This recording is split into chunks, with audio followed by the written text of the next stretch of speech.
Hello hi welcome नमस्ते। मेरा नाम है ऋतिक और आज हम फिर से बात करने वाले हैं एक और इंटरेस्टिंग कंसेप्ट के ऊपर। तो ये वीडियो उन बच्चों के लिए मोस्ट इंपोर्टेंट होने वाली है जिनके पास सब्जेक्ट है बिजनेस स्टैटिस्टिक्स, चाहे वो सेमेस्टर 3 में है, 4 में है, 5 में है।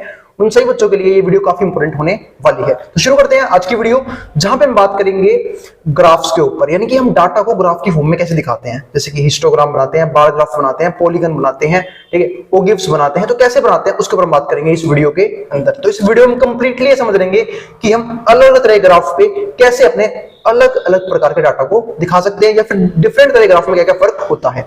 आई बात समझ में। और भाई इस कंप्लीट सीरीज के नोट्स प्रिपेयर हो चुके हैं। जिन बच्चों को नोट्स परचेज करने में इस नंबर से नोट्स ले सकते हैं 9667836336।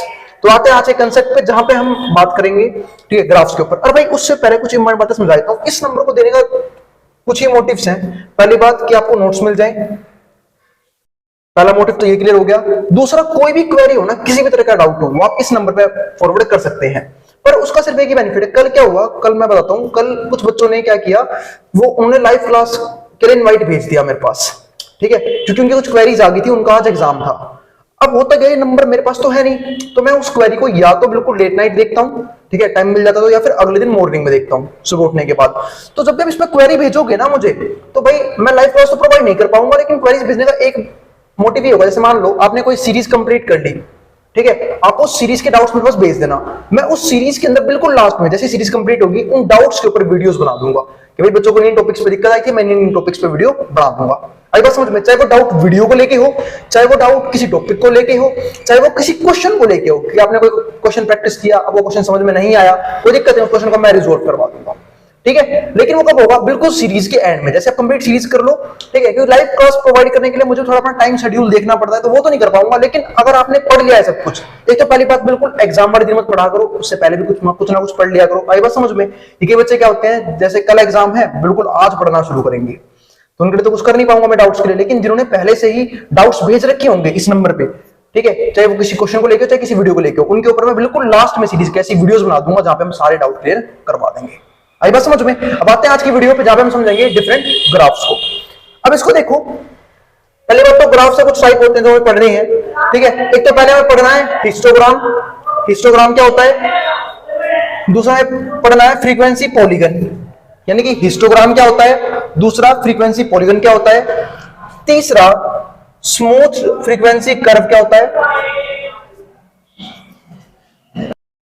चलो फिर देखते हैं डिफरेंट टाइप के ग्राफ। ग्राफ में क्या है, हिस्टोग्राम है, फ्रीक्वेंसी पॉलीगन है, स्मूथ फ्रीक्वेंसी कर्व है, ठीक है, और हमारा ओगिव्स है, ठीक है, और क्युमुलेटिव फ्रीक्वेंसी कर्व भी है। मतलब मैं ओगिव्स को ही क्युमुलेटिव फ्रीक्वेंसी कर्व भी बोल सकता हूं, ठीक है। तो ये हमारे डिफरेंट टाइप के कर्व्स हैं, ठीक है। तो हमारे 4 ग्राफ हैं जिनके ऊपर हम इस वीडियो के अंदर बात करने वाले हैं।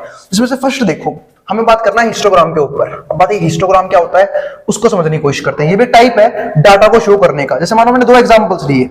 एक तो मैंने ये क्लासेस 0 से 10 फ्रीक्वेंसी है 5, 10 से 20 फ्रीक्वेंसी है 11, 20 से 30 फ्रीक्वेंसी है 19, 30 से 40 फ्रीक्वेंसी है 21, 40 से 50 फ्रीक्वेंसी है 16, 50 से 60 फ्रीक्वेंसी है 10, 60 से 70 फ्रीक्वेंसी है 8, 70 से 80 फ्रीक्वेंसी है 6, 80 से 90 फ्रीक्वेंसी है 3, और 90 से 100 फ्रीक्वेंसी है 1। अब इसको दिखा सकते हो किसके ऊपर, ग्राफ के ऊपर। इस दिखाता हूं। अब देखो 0 से 10 के बीच में, पहले मैंने यहां पे दिखा दिया फ्रीक्वेंसी। आप सब जानते हैं उसको हम क्या बोलते हैं, एक्स एक्सिस, ठीक है। ये हमारा होता है ओरिजिन, इसको हम क्या बोलते हैं, वाई एक्सिस, जो क्या होता है एक्स एक्सिस के ऊपर परपेंडिकुलर, ठीक है। तो यहां पे मैंने दिखाया सारी फ्रीक्वेंसीज को, यहां दिखाया मैंने क्लासेस को। अब 0 और 10 के बीच में इतने बंदे थे, 5 बंदे थे, तो मैंने 5 का क्या बना दिया, हिस्टोग्राम बना दिया, ठीक है। 10 से 20 के बीच में, ठीक है, हमने क्या देखा, यहाँ पे 11 बंदे हैं, तो हमने 11 पे क्या लगाया, 10 से थोड़ा सा ऊपर हमने क्या बना दिया, फ्रीक्वेंसी का बार, ठीक है, यानी कि रेक्टेंगल। फिर 20 से 30 19, तो 20 से 30 हमारा कितना हो गया, 19, ठीक है, जो 20 के आसपास होगा। 30 से 40 21, अब 30 से 40 हमारा कितना है, 21 है, तो 30 से 40 ये हमारा हो गया, ये रहा, तो 20 से थोड़ा सा ऊपर 21 हो गया। फिर 40 से 50 कितना हो गया, 16, 40 से 50 हो गया 16, 15 से थोड़ा सा ऊपर, 50 से 60 10, 10 से थोड़ा सा ऊपर बना देना इसे, 1 मिनट थोड़ा सा और ऊपर कर देते हैं, ये हो गया 50 से 60। फिर 60 से 70 कितना हो गया हमारा, 8, तो 60 से 70 फ्रीक्वेंसी हमारी ये रही। अब 8 है, 10 से थोड़ा सा नीचे बनेगा, तो नीचे बना दिया। फिर 70 से 80 6, यानी कि 5 से थोड़ा सा ऊपर, तो 70 से 80 5 से थोड़ा सा ऊपर, ये हमने बना दिया। 80 से 90 3, तो ये बन गया हमारा 3, और 90 से 100 कितना हो गया हमारा 1। तो ये सारे हिस्टोग्राम जो आपने सीखा था 9th क्लास के अंदर भी सीखा था, ठीक है, और ये 9th क्लास के अंदर ही आया था। तो ये हमारा था क्या, हिस्टोग्राम। तो हिस्टोग्राम तो एक इस प्रकार का होता है और एक इस प्रकार का भी होता है। यानी कि हिस्टोग्राम में खास बात क्या है, पहली बात तो ध्यान रखना, उसके रेक्टेंगल बिल्कुल चिपके हुए मिलेंगे आपको, ठीक है, आई बात समझ में। और जो रेक्टेंगल की विड्थ होती है ना, विड्थ जो चौड़ाई है, वो बिल्कुल क्या मिलेगी आपको, ठीक है, सेम भी मिल सकती है और डिफरेंट भी मिलेगी अकॉर्डिंग टू क्लास इंटरवल के गैप के बीच में। जैसे यहाँ पे देखो, यहाँ पे क्लास का गैप 10 ही है, 10 है, 10 है, 10 है, 10 है, 10 है, 10 है। क्लास का गैप कैसे निकालते हैं, इसको हम एच बोल देते हैं। क्लास के गैप को कैसे निकालते हैं, अपर इंटरवल माइनस में लोअर इंटरवल। तो ये हमारा क्या बन जाता है, गैप। 70 से 80 भी गैप है 10 का ही है, 80 से 90 भी 10 का गैप है, 90 100 भी 10 का गैप है। आई बात समझ में। तो जबकि हमारे गैप सेम है, तो जो हमारा क्लास इंटरवल जो रेक्टेंगल बनेगा वो लंबाई चेंज होगी, क्योंकि लंबाई बनती है फ्रीक्वेंसी के हिसाब से। तो ये हमारी फ्रीक्वेंसी थी, इसके साथ हमने लेंथ बना दी, लेकिन जो चौड़ाई होती है वो बनती है क्लास इंटरवल के बीच में गैप की वजह से। तो गैप भी सेम है, इसलिए देखो आपने चौड़ाई हर रेक्टेंगल की क्या है, सेम है। लेकिन अगर मैं कंपेयर करूं इस रेक्टेंगल, अब मतलब इस हिस्टोग्राम को, तो इसमें डाटा ये रहा हमारा 600 से 700, 25, 700 से 800, 100, 800 से 900, 150, 900 से 1000, 200। अब ये 1000 से 1200 हो गया। अब तक हमने क्या देखा, 100 का गैप, 100 का गैप, 100 का गैप, 100 का गैप, अब यहाँ 200 का गैप हो गया, ठीक है, फिर यहाँ 200 का हो गया, फिर यहाँ 100 का हो गया, फिर यहाँ 300 का हो गया। आई बात समझ में। तो गैप यहाँ पे चेंज हो रहा है, जिसकी वजह से क्या हो रहा है, रेक्टेंगल की लंबाई तो चलो जो हिस्टोग्राम में है, जो रेक्टेंगल बनाते हैं फिर जो बार्स बनाते हैं, उसकी लंबाई तो चेंज होती है, फ्रीक्वेंसी की वजह से चेंज हो भी रही है। लेकिन जो ये बढ़ रहा है ना, देखो यहाँ पे सेम है क्योंकि गैप सेम था, यहाँ भी सेम है, यहाँ भी सेम है, यहाँ भी सेम है, देखो यहाँ बड़ा हो गया।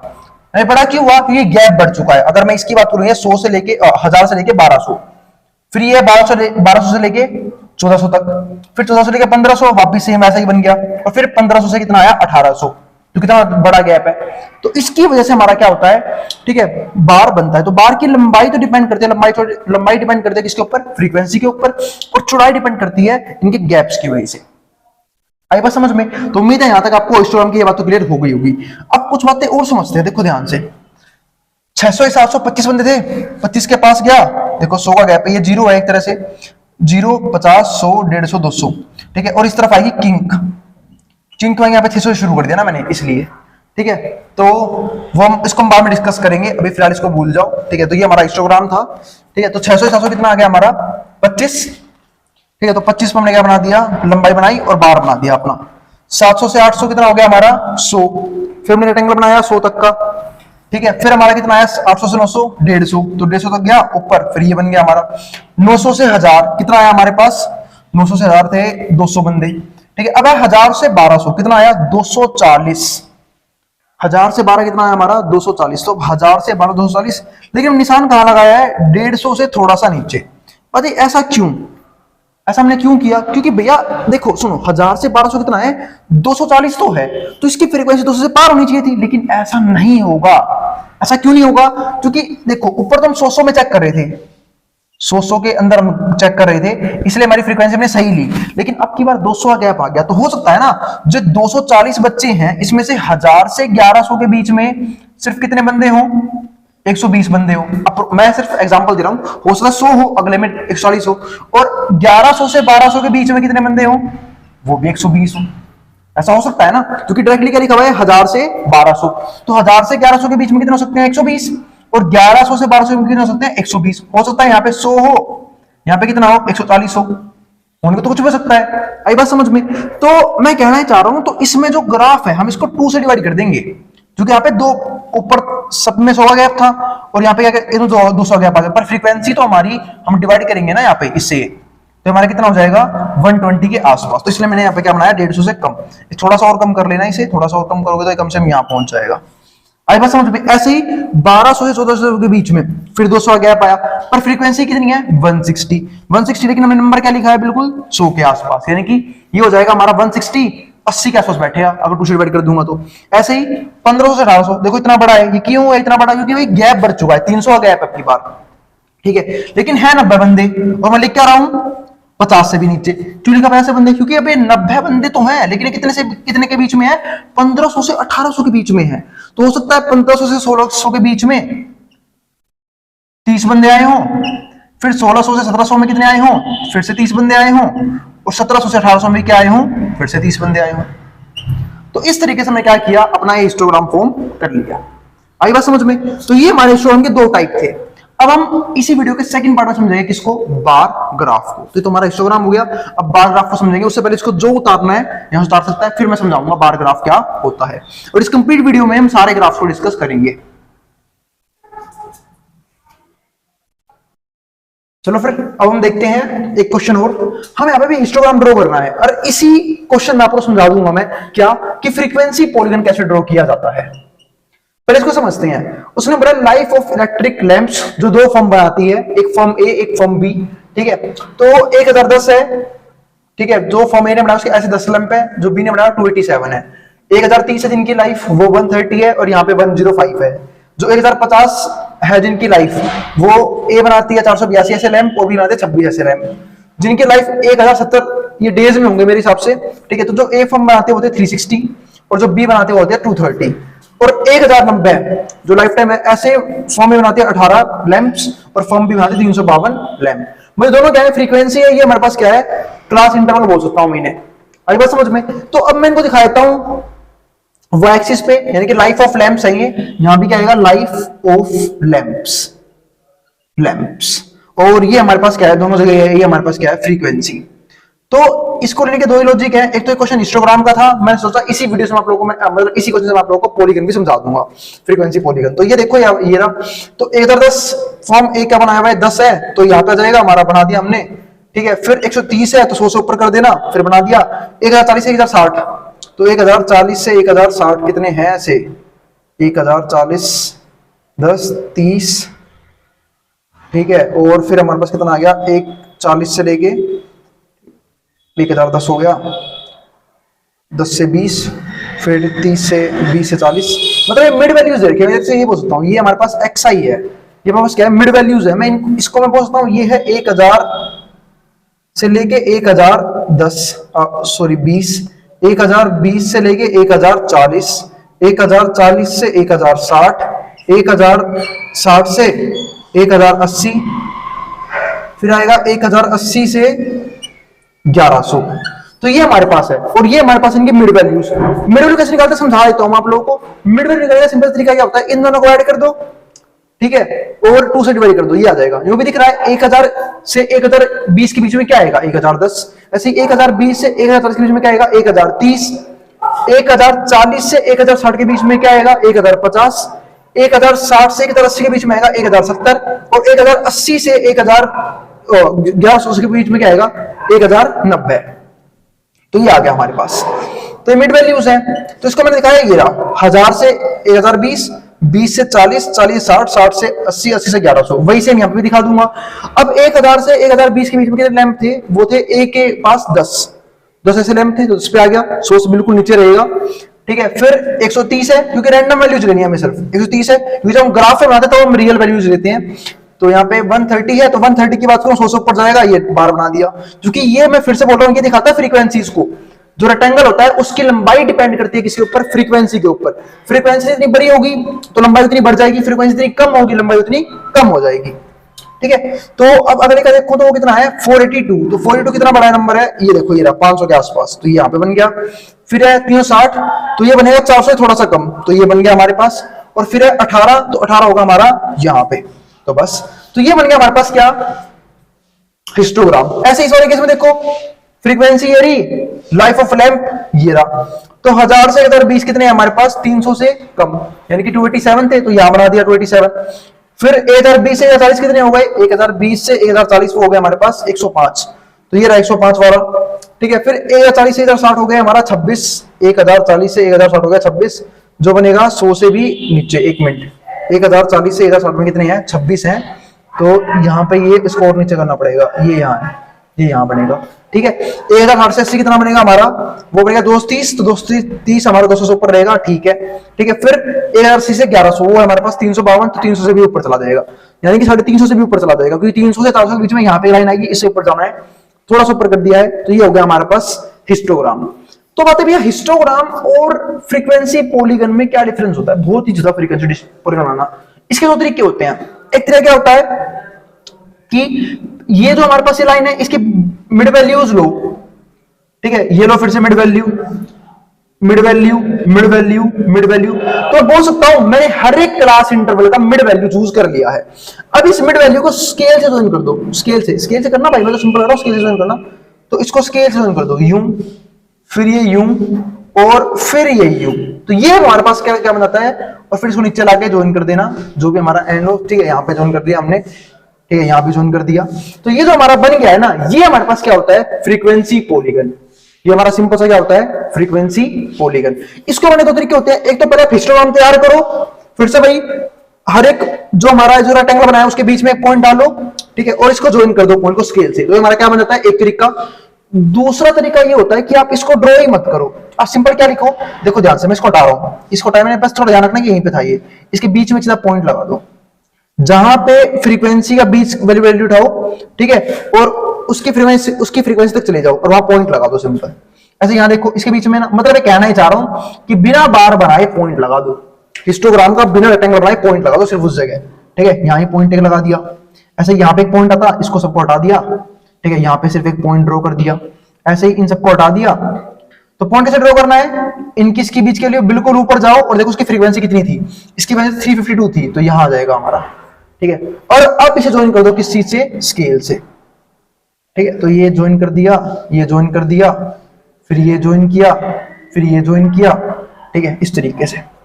आई बात समझ में? तो ये हमारे पास क्या बन जाता है, फ्रीक्वेंसी पॉलीगन, ठीक है। फिर एक आता है smooth frequency curve. Smooth frequency curve में सिर्फ इस कर्व और इस कर्व में इतना ही डिफरेंस है स्मूथ फ्रीक्वेंसी कर्व में, क्योंकि इसको हमें ना सिंपल हाथ से ड्रॉ करना है। सिंपल हाथ से मतलब क्या है, बिना स्केल का यूज करने सिंपल तरीके से ड्रॉ कर लिया, वो हमारा क्या बन जाएगा, स्मूथ फ्रीक्वेंसी कर्व, ठीक है। यानी कि जो एक सिंपल सी बात, मैं सिंपल भाषा में बताऊं तो फ्रीक्वेंसी पॉलीगन वो पॉलीगन है जिसको हम स्केल के हाथ से ड्रॉ करते हैं, और स्मूथ फ्रीक्वेंसी कर्व, ठीक है, या फिर फ्रीक्वेंसी पॉलीगन, ये हमारा वो होता है जो हम बिना स्केल के हाथ से ड्रॉ कर देते हैं।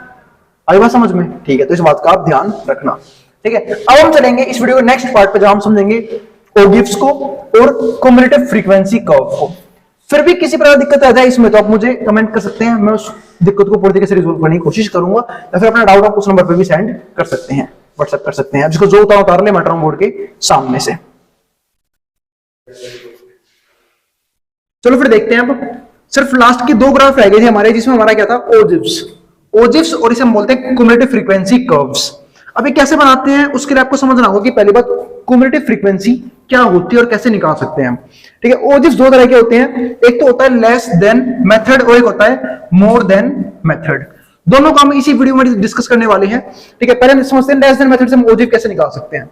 सपोज करो ये क्लास इंटरवल है, क्या 90.5 से लेके 100.5, 100.5 से लेके 110.5, 110.5 से लेके 120.5, चलता रहा है ये, और ये उसकी फ्रीक्वेंसी। आई बात समझ में? तो मैं भी सिखा रहा हूं लेस देन ओजिव। अब लेस देन ओजिव का मतलब क्या है, देखो फ्रीक्वेंसी सिंपल कैसे बनी है, पहले मैं समझा रहा हूं सीएफ कैसे निकालते हैं। बिल्कुल सिंपल तरीका है सीएफ निकालने का। पहले में फ्रीक्वेंसी और जो हमारा सीएफ है दोनों सेम होंगे, फिर मुझे अगला सीएफ निकालना है, तो क्या करना होगा, मुझे उसमें ये जोड़ना होगा, यानी कि 5 प्लस में 34, तो जोड़े क्या बनेगा हमारा 39। फिर उससे अगर निकालना है तो इन तीनों को जोड़ना होगा। पर मेरे दिमाग में बात है कि मैं तीनों क्यों जोड़ूं, इन दोनों को पहले जोड़ चुका हूं, जिससे मेरा ये आया था, तो डायरेक्टली मैं इसमें ये जोड़ देता हूं, फिर इसमें हमारा ये आ जाएगा, ठीक है। अब इन तीनों का सम हमारा कितना आया, 178, मुझे इसमें ये जोड़ना है, तो मैं इन सबको क्यों जोड़ूं, मैं डायरेक्टली इसमें ये जोड़ देता हूं, मेरा ये आ जाएगा। ऐसे ही सबको जोड़ते जोड़ते हमारा क्या बनता चला गया, ये बनता चला गया। इसको हम क्या बोलते हैं, सीएफ। और लास्ट में आएगा हमारा 1515, और इसका मतलब क्या है कि वो इन सब का सम है। और अगर आप इन सबका सम भी करोगे ना तो हमारा कितना आएगा, 1515 ही आएगा, क्योंकि लास्ट वाला सीएफ होता है वो सबका सम होता है। तो बात है कि हम सीएफ ऐसे ही क्यों निकालते हैं, और सीएफ निकालने का एक तरीका और भी होता है, वो होता है हमारा किसमें, मोर देन ओजिव में। वो कैसे निकालेंगे, ठीक है, वो भी समझाऊंगा इसी वीडियो के अंदर। पहले ये समझते हैं हम यहाँ पे कि इसको ऐसा क्यों बनाया, पहले इसको समझते हैं। उसके लिए आपको समझना पड़ेगा कि लेस देन 100.5 का मतलब क्या होता है। जब भी हम किसी भी केस में लेस देन ओजिव बनाते हैं तो हमेशा हम लेस देन लिखने के बाद इसको लेते हैं, अपर इंटरवल को, अपर क्लास इंटरवल को, अपर क्लास इंटरवल इसको लेते हैं हमेशा। तो लेस देन 100.5, यहां पे क्या होगा, लेस देन 110.5, लेस देन 120.5। अब ध्यान से समझना, उसके इस लेस देन की वजह से ना ये फ्रीक्वेंसी ऐसी आई है। आपको समझाता हूं, 90.5 से 100.5 के बीच में 5 जने हैं, तो अगर मैं लेस देन 100.5 लिख रहा हूं तो इस बात का मतलब क्या होगा, लेस देन 100.5 का मतलब है इससे कम। अब इससे कम तो जानते हैं कि इससे और इसके बीच में सिर्फ 5 ही बंदे हैं, तो सीएफ में 5 ही बंदे तो आएंगे। आई बात समझ में, क्योंकि मुझे इससे कम तो जाना ही नहीं है, मुझे रहना इन दोनों के बीच में ही है। और अगर मैं 100.5 से कम दिखा रहा हूं तो मेरे पास फ्रीक्वेंसी कितने बंदों की है, 5 बंदों की है। लेकिन अगर बात करूं 110.5 से कम, तो 110.5 से कम में तो भाई देखो 100 और 110 के बीच में इतने बंदे थे। अब जो ये नंबर होगा जो इनके बीच में आएगा वो इससे तो कम होगा ही, तो इसलिए हम इन दोनों को ऐड कर देते हैं। क्योंकि 100 और 110 के बीच में मान लेते हैं, पॉइंट को थोड़े भूल जाओ, 100 और 110 के बीच में 34 बंदे हैं और मुझे चाहिए 110 से छोटे, तो भाई ये तो इससे ऊपर वाला इंटरवल था, तो जो ये वाली इसकी जो वैल्यूज होंगी फ्रीक्वेंसी वो इसके अंदर भी होंगी। तो सिंपल सी बात है, हमारा इन दोनों में क्या कर दिया, प्लस कर दिया, कितना आ गया 39 आ गया। क्योंकि लेस देन 110.5 है, अब इससे कम में कौन से बंदे आएंगे, मैं लॉजिक से समझाता हूं। इसके अंदर आएंगे 100.5 से लेके 110.5 वाले बंदे भी, और कौन से बंदे आएंगे इसके बीच में 90.5 से लेके 100.5 वाले भी, दोनों ही बंदे इसके अंदर आएंगे। इसमें क्या कर दिया, दोनों को ऐड कर दिया। अब मैं बात कर रहा हूं लेस देन 120 के अंदर, तो भाई ये जो इसके अंदर वैल्यूज आई थी लेस देन 110 से, इसके अंदर वैल्यू थी लेस देन 100 से, अब लेस देन 120 में ये दोनों भी काउंट होंगे। क्योंकि अब मान लो जो बंदा मान लो पहले में आया होगा, सपोज करो एग्जांपल एक और देता हूं, कोई बंदा है 12 साल का, कोई है 15 साल का, कोई है 18 साल का। मैं बोलता हूं 20 से कम, 20 साल से 18 साल वाले कितने बंदे हैं, तो सिर्फ एक ही बंदा है जो 20 साल से कम का होगा, 18 वाला। लेकिन अगर मैं बोल रहा हूं कि अगर 20 से और भी कम जाना है, और नीचे जाना है, तो ये 15 वाला भी काउंट होगा, 12 वाला भी काउंट होगा। तो वही सेम हिसाब यहां पे भी लग रहा है। ठीक है, तो यहां पे हमारा क्या हो गया, अगर मैं इसकी बात करता हूं लेस देन 120 की, तो ये वाले बंदे भी काउंट होंगे, ये वाले बंदे भी काउंट होंगे, इसलिए दोनों को ऐड कर दिया था। फिर लेस देन 130 में ये वाले बंदे भी काउंट होंगे, ये भी काउंट होंगे और ये भी काउंट होंगे, इसलिए ये भी ऐड हो गया था। ऐसे ही जब यहां पे जाऊंगा लेस देन 230, तो भाई सारे के सारे नंबर जितने भी थे यहां से यहां के बीच में, ये सब क्या थे, लेस देन 230 ही थे। तो इसलिए यहां पे क्या है, सारे के सारे बंदे आ गए। तो कितना आंसर बन गया हमारा 1515। और जब हम इसको ग्राफ पे दिखा देते हैं तो ग्राफ कैसे बनता है, बहुत ही सिंपल है। यहां पे क्या लिखोगे आप लोग, इस तरफ सीधा क्लास इंटरवल, यहां पे क्या हो जाएगी हमारी फ्रीक्वेंसीज, यानी कि सीएफ लेने हैं ग्राफ में से, क्या लेंगे सीएफ। तो ये हमारा क्या था, हमारा लेस देन ओजिव हमने जो बनाया। आई बात समझ में, तो ये लेस देन टाइप, और जो मोर देन टाइप बनाऊंगा उसमें ग्राफ यूं बनेगा, नीचे आएगा। ठीक है, तो ये हमारा यूं बन गया। अब ये हमने बनाया किंक। किंक हमेशा जब बनता है जब एकदम से गैप ज्यादा हो और एकदम से गैप क्या हो जाए, कम हो जाए। जैसे यहां पे देखो 0 से लेके यहां पे क्या है 90.5 तक का मैंने गैप ले लिया है एकदम से, तो गैप ज्यादा है। फिर यहां पे देखो सिर्फ कितना गैप है, 10 का गैप है, 90.5 से 100.5, 100.5 से 110.5, 110.5 से 120.5। तो हर केस में क्या है 10 का गैप है, लेकिन यहां पे सिर्फ गैप क्या है 90.5 से, इसलिए हम क्या बना देते हैं, किंक बना देते हैं। और यहां से हमारा शुरू क्या होता है, सीएफ का ग्राफ, जो हमारा क्या बना, लेस देन ओजिव, लेस देन ओजिव। तो वैसे सिर्फ दो चीज चाहिए होती हैं, हमें सिर्फ मेन सीएफ चाहिए होता है। बहुत से क्वेश्चन में डायरेक्टली सीएफ भी गिवन होता है, और अगर सीएफ गिवन नहीं होता हमें सीएफ बनाना आना चाहिए। उसके कैसे बनाते हैं, इन सबको ऐड कर दो, आपका सीएफ बनता चला जाएगा। आई बात समझ में। और मोर देन ओजिव कैसे बनेगा, बिल्कुल इसका उल्टा, वो यूं बनेगा। ठीक है, और जहां पे लेस देन ओजिव और मोर देन ओजिव मिलते हैं वो पॉइंट हमारा किसका होता है, मीडियन का। अब जिसको जो उतारना उतार सकता है, मैं ड्रॉइंग बोर्ड के सामने से। चलो फिर अब हम देखते हैं आखिरी कंसेप्ट ग्राफ का, जो हमारा क्या है, मोर देन ओजिव, यानी कि मोर देन मेथड से हम कैसे ओजिव बना सकते हैं। ठीक है, तो उसको समझने की कोशिश करते हैं। यहाँ पे ये रहा हमारे पास, जब ये मोर देन लगाते हैं ना किसी भी क्लास इंटरवल के आगे, तो हम सीरीज लेते हैं ये वाली, मोर देन लेते हैं लोअर इंटरवल। अगर मान लो मुझे लेस देन ओजिव बनाना, तो मैं क्या लिखूंगा, लेस देन, लेकिन लेस देन लिखते हो लिखते हैं ये वाई नंबर, जैसे लेस देन 100.5। ठीक है, तो यहाँ पे क्या हो जाएगा हमारा, यहाँ पे हो जाएगा हमारा 90.5। ठीक है, तो यहाँ पे आ जाएगा 90.5, यहाँ पे हो जाएगा हमारा 100.5। ऐसे सबको चेंज कर देना, ये सारे हमारे क्या हो जाएंगे, चेंज हो जाएंगे, क्योंकि यहाँ पे सारे क्या आएंगे, लोअर क्लास इंटरवल। तो जब भी मोर देन की बात करते हैं तो मोर देन 90.5। अब देखो अगर मैं बात ये करूं कि मोर देन 90.5 यानी कि इससे बड़े कौन कौन से हैं, तो 90.5 से 0.5 ये भी इससे बड़े, इनके तो जो भी नंबर आएंगे वो भी इससे बड़ा होगा। जो इसके अंदर आएंगे वो तो इससे आगे के नंबर है, वो भी बड़े होंगे, जो इसे आएंगे वो भी इससे बड़े होंगे। यानी कि 90 से बड़े तो सारे नंबर है जो नीचे तक यूज हो रहे हैं। तो खत्म कहां पे हो रहा है, 230.5 पे। इसका मतलब जितनी भी फ्रीक्वेंसी आएगी ना वो सब आएगी मोर देन 90.5 के अंदर। तो अब की बार सीएफ क्या बनेगा, उल्टे से शुरू होगा। देखो अब सबसे जो टोटल होगा ना इन सबका फ्रीक्वेंसी का, वो सबसे ऊपर आएगा 1515। आई बात समझ में? ठीक है, तो उम्मीद आपको ये बात तो समझ में आ गई होगी कि 1515 कैसे आया। ठीक है, तो मोर देन 90.5, तो इसमें हमारा क्या हुआ, सारे आएंगे, इसमें सबका सम कर दिया और यहाँ पे लिख दिया। तो मोर देन 90.5, यहाँ पे क्या आएगा, मोर देन 100.5, यानी कि यहां से अब इससे बड़े, जब इससे बड़े लूंगा मैं, अब इससे बड़ों के अंदर इसके बाद के सारे आएंगे, लेकिन ये वाला नहीं आएगा। आई बात समझ में? यानी कि अगर मैं 100.5 से बड़े वाले नंबर सारे लेता हूं, मोर देन इससे लेता हूं, तो सारे नंबर आएंगे, पर तो छोटे हैं, इनके पास जो नंबर है, तो ये माइनस कर दूंगा। तो देखो सम कितना था 1515, लेकिन ये 5 जो थे ना, जो कम थे इससे, वो नहीं लूंगा, तो कितने बचेंगे, 1515 में से 5 गए, 1510। इस तरीके से अब क्या होगा, मोर देन, ये आ गया, अब मोर देन हमारा हो जाएगा 110.5, क्योंकि लोअर क्लास लेनी है, 110.5, यानी कि अब 110.5 से बड़े, तो 110.5 से बड़े सारे ही होंगे, पर इसके ऊपर वाले नहीं होंगे, तो इनको माइनस भी करूंगा। अब इनको माइनस करने के लिए मुझे इन दोनों को ऐड करके इसमें से माइनस करना है, तो 1515 में से इन दोनों को माइनस कर दूंगा, तो मेरा क्या आएगा, 1476। फिर ऐसे ही मोर देन 120.5, तो जब मैं मोर देन 120.5 की बात करूं, तो समझ जाना कि 120.5 से फालतू लेने हैं, तो 120.5 से तो सारे सारे हैं, पर ये ऊपर वाले नहीं होंगे, तो अब क्या हो, टोटल में से इन तीनों को माइनस कर दूंगा। तो इस तरीके से हमारा क्या बनना चला जाएगा, ये बनता चला जाएगा। आई बात समझ में? तो एक बात तो समझ लो, जैसे 1515 है, 5 तो पहले माइनस कर चुका हूं, तो एक तरीका समझा रहा हूं इसको डायरेक्ट निकालने का, 5 पहले से माइनस कर चुका हूं, तो 1510 आया। अब इसमें से इन दोनों को जोड़ के माइनस करो, इससे बड़े डायरेक्टली ये माइनस कर दो, 34, तो हमारा ये आ जाएगा। इसमें से ये माइनस कर दो, हमारे पास क्या आ जाएगा, ये आ जाएगा। फिर इसमें से ये माइनस कर दो, ये आ जाएगा, ये माइनस करोगे तो ये आएगा, ये माइनस करोगे तो ये आएगा। इस तरीके से हमारे क्या आता रहेगा, नंबर लगातार आते रहेंगे।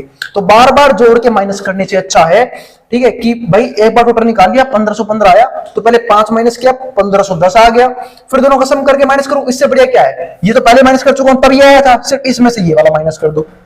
ठीक है, अब मुझे 10 मिल चुका है, अब मुझे तीनों माइनस करने हैं, तो ये तो पहले माइनस कर चुका हूं। ठीक है, क्या निकालने के लिए, ये निकालने के लिए, तो सिर्फ अब ये माइनस कर दो, तो हमारा क्या आंसर आ जाएगा, नए वाला आंसर आ जाएगा। तो इस तरीके से हमारे आंसर आते रहेंगे, किसके, मोर देन ओजिव के। आई बस समझो, इस तरीके से हमारा क्या बनता है, मोर देन ओजिव बनता है, मोर देन मेथड बनता है। आई बस एक बात और बताता हूं, जैसे यहां पे देखो मोर देन 120 तो हो गया हमारा 120.5 से बड़ी, तो जब 120.5 से बड़े लूंगा, तो ये सारे हट जाएंगे, ऊपर के सारे हट जाएंगे। आई बात समझ में? तो सिर्फ क्या लेंगे, सिर्फ नीचे वाले लेंगे। तो यानी कि मैं बोल सकता हूं कि भाई ये सारे के सारे गायब हो जाएंगे, और जब ये सारे गायब करूंगा तो क्या करना होगा, मुझे टोटल में से इन तीनों का सम माइनस करना होगा।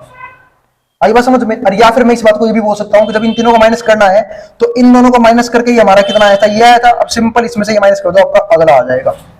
तो इस तरीके से हमारे मोर देन ओजिव बनते चले जाएंगे। और एक बार ये बन गया हमारा पूरा, फिर सिर्फ इसे कहां पे दिखाना है, ग्राफ पे दिखाना है।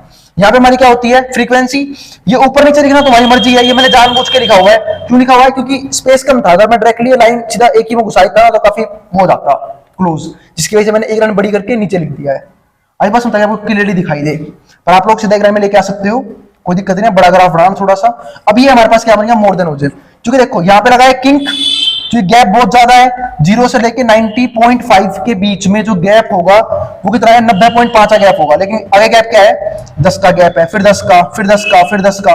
तो जब भी हमें एक बार के लिए गैप को नजरअंदाज करना हो, तो हम क्या यूज करते हैं, किंक यूज करते हैं।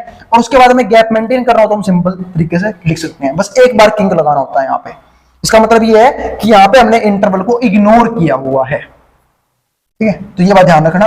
तो ये बन गया, और दिख भी रहा होगा 90.5 है, यहाँ पे भी चेंज होगा क्योंकि हम मोर देन बना रहे हैं। तो जब मोर देन बनाएंगे तो यहाँ पे क्या आएगा हमारा, यहाँ पे मोर देन 90.5 ना, यहाँ के आपसे ठीक है, यहाँ पे तो यही आएगा। तो इसका ग्राफ बनाए तो देखो ये रहा, चलो उसके पॉइंट पे गए, वो हमारा आंसर हो गया। क्योंकि जो पहला आंसर है 1515 है मोर देन इसमें, तो सीधा ऊपर क्या जाएगा, 1500 से ऊपर चला जाएगा, ये हमारा आंसर।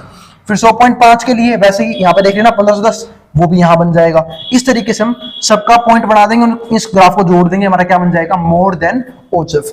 तो यहां पे हमारा जो फर्स्ट चैप्टर है वो खत्म हो गया है। फर्स्ट चैप्टर हमने सारे कंसेप्ट देख लिए, हमने क्या नाम है, सारी थ्योरी भी पढ़ ली, एप्लीकेशंस भी पढ़ ली, हम कैसे चीजों को बना सकते हैं। अब जो अगला चैप्टर होगा ना, उसमें हम समझेंगे कि हम मीन कैसे निकालते हैं, मीन निकालना समझेंगे, मोड निकालना समझेंगे, मीडियन निकालना समझेंगे।